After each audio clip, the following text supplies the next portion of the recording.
വയറെറിയുന്നവരുടെ മിഴി നിറയാതിരിക്കാൻ DYFI ക്യാമ്പയിനിന്റെ ഭാഗമായി കരുവാരകുണ്ട് മേഖലാ committee Manjeri medical college ആശുപത്രിയിലേക്ക് 1000 പൊതിച്ചോറുകൾ എത്തിച്ചു നൽകി. കൂട്ടത്തി യൂണിറ്റ് കേന്ദ്രീകരിച്ചാണ് ഭക്ഷണ സമാഹരണം നടത്തിയത്. സർക്കാർ ആശുപത്രികളിൽ ചികിത്സയിൽ കഴിയുന്ന രോഗികൾക്കും അവരുടെ കൂട്ടിരിപ്പുകാർക്കും ഉച്ചഭക്ഷണം എത്തിക്കുന്നതിനായി ഡിവൈഎഫ്ഐ ആവിഷ്കരിച്ച പദ്ധതിയാണ് വയറെരിയുന്നവരുടെ മിഴി നിറയാതിരിക്കാൻ ഹൃദയപൂർവ്വം. ഇതിന്റെ ഭാഗമായി സ്വാതന്ത്ര്യദിനത്തിൽ കരുവാരകുണ്ട് മേഖലാ കമ്മിറ്റിക്ക് കീഴിലെ കുട്ടത്തി യൂണിറ്റാണ് മഞ്ചേരി മെഡിക്കൽ കോളേജ് ആശുപത്രിയിലേക്ക് പൊതിച്ചോറ് എത്തിച്ചു നൽകിയത്.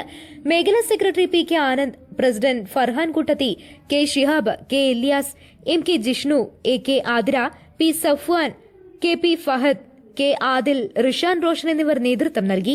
News bureau, Karuvarakundu.